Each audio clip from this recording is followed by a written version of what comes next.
Real Nerds is a proud partner of the Denver Podcast Network. In the shadow of the mountains, we speak.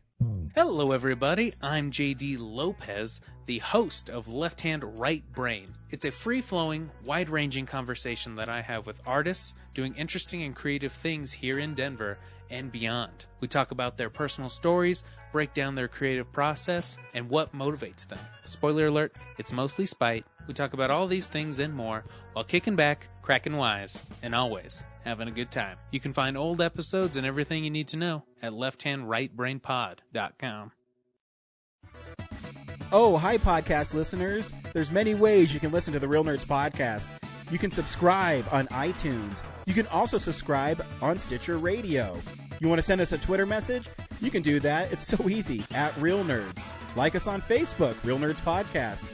You can visit our website, realnerdspodcast.com, where there'll be a lot of articles for you to not only read, but to listen to our previous shows. You can also call us, 720-6NERDS5. Thanks for listening, and enjoy the show. Hi, this is Jonathan Tiersten from The Perfect House and Sleepaway Camp, and you are listening to the Real Nerds Podcast.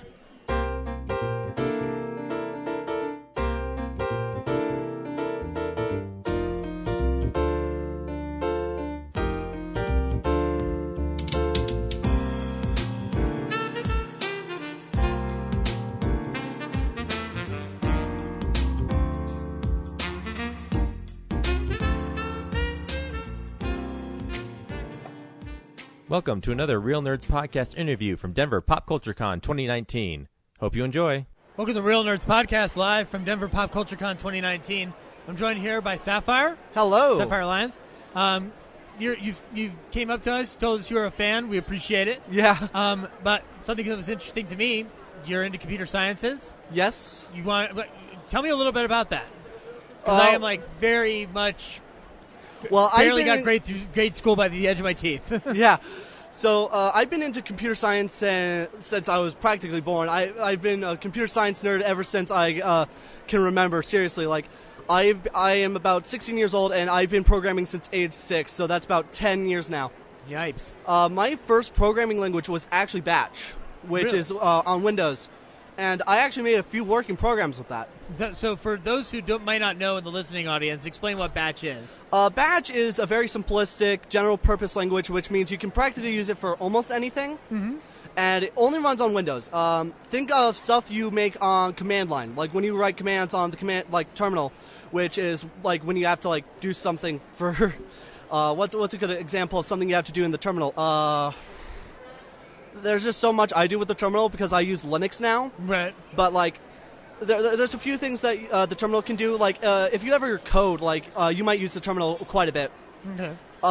And when you batch files run on the terminal, and that's just what they do. They just do that constantly. How did you get into doing this?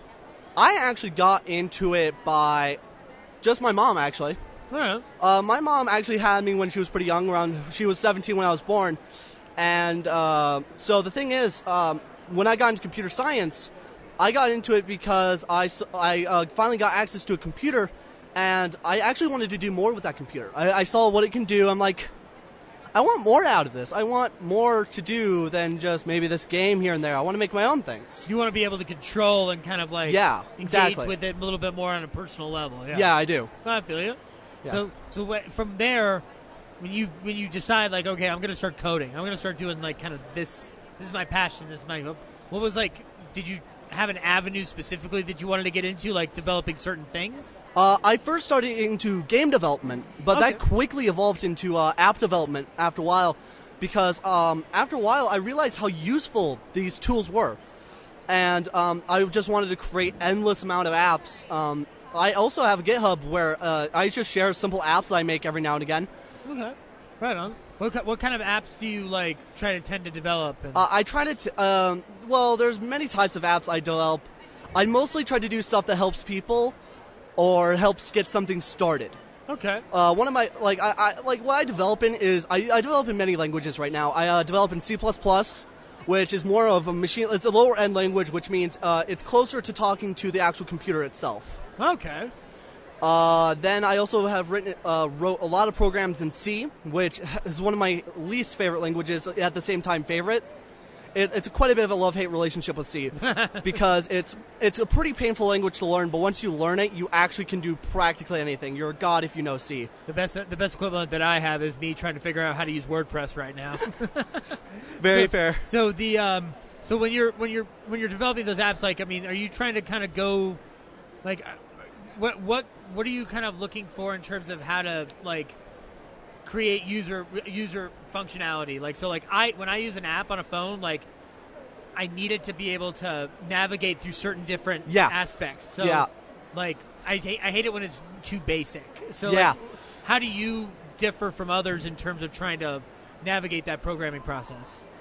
Well, right now I'm trying to think of a good UI design that actually is not only easy to look at for anybody, but at the same time super simple to navigate, really hard to break.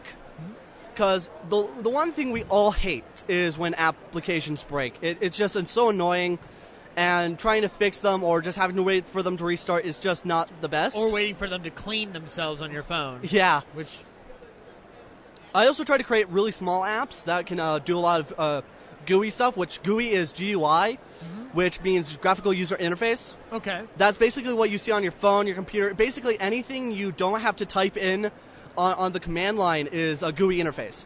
Okay, so like the stuff I'm just pressing down on. Yeah, if you're pressing buttons, typing stuff into a text box, and having multiple text boxes, that's probably made with a GUI interface. And there's a few programming languages I really like doing that with. I use Java for most of my programming for GUI interfaces, so... Okay, right on. How easy is it for someone to learn this? Because when I started working with a computer in school, like, it was spell apple, and that's about, like, we didn't have anything, like, they weren't teaching us coding, which I know that some schools now are teaching coding. Yeah. The easiest way is nowadays I would have to say the easiest while being at the same time cheapest way is to be self-taught. Okay. And the easiest way to self-teach yourself is at the same time just watching YouTube videos, looking at the documentation on the websites that you download the programming language source from to actually use it. So it really is free sourcing out information. Yeah, you're trying to grab the trying to learn yourself is one of the easiest ways, in my opinion. Yet at the same time hardest, because you actually have to spend time yourself. You can't go to a professor to ask for help, of course. Right. When you're self-taught, though, it actually makes it much easier for you to learn what you like. Yeah, and how comfortable you are navigating your own water. Yeah, and at the same time, there's so many programming languages that are really useful that I have to say, if you don't like one language, being self-taught is the easiest way because you can just switch language like that. Because I remember learning Python not too long ago, and I absolutely hated learning Python. But since I was self-taught, I didn't have to stick through it. I didn't have any assignments. I wasn't graded on it. So I'm like, nah, I'm not going to focus on Python except for maybe AI. Right. So I just kind of skipped that. So you've learned which things work for you the best in order to create an easier workflow. Yeah. I like languages that make me think. Python, for me, is too easy, but I heavily recommend it for beginners. Right. For beginners, it's a much simpler language to learn. The syntax reads a lot like English. And the syntax is basically just how the code is written, for those who don't know. So when you're doing that kind of coding, what's like the harder part of that process? Like, in order to create, whether it's an app or a program of any kind, like what ends up being the hardest aspect of that? Missing the small things is the hardest aspect, I have to say. Okay. Especially with higher, like languages are more specific and more strict on their syntax, like C, C++, and all that. C++ is probably the hardest language to learn right now, but it's still at the same time one of the most useful. Okay. But C++, you have to do things exactly correct, otherwise the code won't run. You miss one semicolon on one line, even at the end, the entire app doesn't work. Really? Yeah. So would that explain why an app crashes from time to time, as if somebody coded it incorrectly? Well, there's no, yes and no. Yes and no. One of the main things that crashes apps is them being too complex. And it sometimes have to do with the hardware. If they're using too much of the hardware, the app just might not work anymore and just close on its own. But it rarely doesn't have to do a lot with just the coding. Like, it's also other aspects involved. Okay.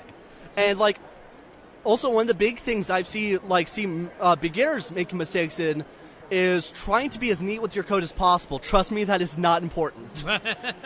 Like, people say, oh, your code should be easily readable, and yeah, I agree with that. It should be readable, but at the same time, it doesn't need to look like the nicest thing ever. Right. Unless you're making it completely open source, but at the same time, making it open source, I think, would give you a bigger excuse just to write it in your own way. Okay. So it's kind of like you're allowed to have a creative style while at the same time maintaining by the rules. Yeah, you have to maintain, but you can have a style, but you have to maintain by the rules. It's like a school dress code. I'm actually not joking. Yeah, no, you have to follow the certain rules. Yeah, and yet you can wear almost anything unless, like, there are very few languages that have a school uniform, basically. Right, exactly. So, as you've been involved in this kind of world and learning all the different angles of it, what's the most promising thing to look forward to within the computer sciences world today? AI. AI? AI is probably the future right now. Skynet, you mean? Skynet. Gotcha. Basically Skynet. I've been telling everybody to fear it for years. I actually firmly believe that the singularity is coming soon, and a little bit too fast, in my opinion. So what about AI is the most fascinating element for you? Self-driving cars, by far. Really? Self-driving cars have always been my dream. I've actually wanted them back when I was like a little kid. Like, I was probably about 7 is when I first had an idea of a self-driving car. Like, I saw my mom almost get into an accident once, if I remember this correctly. Yeah. I have a really bad memory, but I almost saw her got into an accident. I'm like, what if the car was just driving for you? Right. And the entire reason she got into almost got into an accident, if I remember correctly, was I can't remember. It was either like her having to pick up an emergency work call or whatever. But whatever it was, she had to real quickly grab her phone and pick it up, and she almost got into a car crash because she almost swerved into someone, if I remember correctly. That's terrible. My memory is god-awful, to be honest. No, dude, I mean, I would see then why you would want to pursue that. Yeah. It's got that kind of a profound And memory. seeing all these companies start making self-driving cars, like Tesla is one of my favorites. I'm really excited for that future because self-driving cars, I think, is one of my greatest achievements of thinking. And I wish I could have made it on my own, but, like, I was 7, so... Right. So, final question. For a computer sciences guy, what's a computer sciences guy's favorite movie? Oh... Want my personal answer? Yeah. My personal answer, I have to say Jurassic Park. The whole series has been part of my life since I was really young. Are you a strict fan of the original, or do you love the whole series? I love the whole series in general, but I have to say the original was better. Right. No, absolutely. It's fantastic. It's a fantastic movie, and whenever I get a chance, I really want to see it. What were your thoughts on Jurassic Park 3? This is a question I love asking. Jurassic Park 3. I watched it at a really young age, so it became really nostalgic really quickly. The thing is, Jurassic Park 3 was one of my favorites. Really? Not my exact favorite. It was definitely better than... hold on, let me real quickly... Sorry, I got a text from someone, so let me real quickly go... It's all good. Check this. My phone ain't working because, you know... Oh, well. But, yeah, Jurassic Park 3 was not a bad movie, in my opinion. Yeah, it's a fun monster movie. It's Joe Johnston doing a fun monster movie. I wouldn't say it's canon. Yeah. But I would say 100% it's not a bad movie if you ignore the fact that it's technically canon. Yeah, if you just gonna walk in to have a fun time, You're gonna be good. Some of my other favorite movies though are Back to the Future, which I don't like time travel, but like they just turned it into a comedy. I found the fun in it. Yeah. And some of my least favorite movies. I'm very much in the minority here, but Endgame actually was one of my least favorite movies of all time. Really? It was a terrible movie, in my opinion, for Marvel. For Marvel standards, Huh. It was awful. Huh. Like, I understand people love it, but the time travel aspect really was the main thing that killed it for me, I have to say. Right. I've heard a couple of people have some issues with it. I like the film a lot. I liked the action in the film. The storyline was, nah. The action... It was pretty fun, but Each like his own, yeah. It was pretty fun, but eh. Yeah. And the sandwich was probably the best part of the movie. I'm not even being sarcastic here. Yeah, it's a good moment in that film. Yeah. Well, thank you, Safyre, for sitting down and chatting with us about computer science. Oh, no problem. Yeah. And if you have any more questions, always just hit me up. Yeah, I will. Where can people find you if they want to ask you some questions about computer sciences? I am found at my website, SafyreLyons.com, which I will spell out for you guys so you can put it on the website. Yeah. And I'm also Moisture Packets on Twitter because I had a weird obsession with Moisture Packets randomly. I thought it would be a good Twitter name after ditching my actual development name, 5LT. Yeah, there you go. Yeah. 5LT was a good name, but like I was getting kind of sick of it, as well as trying to make a company at the same time, so. Yeah, there you go. You got to improvise with what you got. Yeah. I also have a Discord server, which I'm actually going to add a button to my website for that, if it's not already there. All right, sweet. Awesome. Yeah. Well, thank you. This has been Zach talking to Safyre at Denver Pop Culture Con 2019. We'll see you all next time. This has been another Real Nerds Podcast interview from Denver Pop Culture Con 2019. See you next year.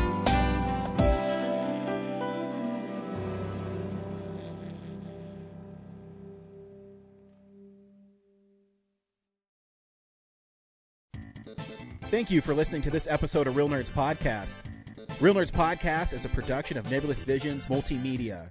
Thank you to Sparks Mandrill and Plan 9 Studios for our kick-ass theme song. Also, if you're in the Denver area and you're looking for a cool place to see movies, we see them at the Alamo Drafthouse in Littleton and now also in Sloan's Lake. Thank you to Colorado Coins, Cards, and Comics for supplying us with all our comic needs, especially you, Andrew. You know who you are. And a big shout out to James's mom. I'm giving you an electronic hug that you can feel through the airwaves. Thanks for listening, and have a nice day.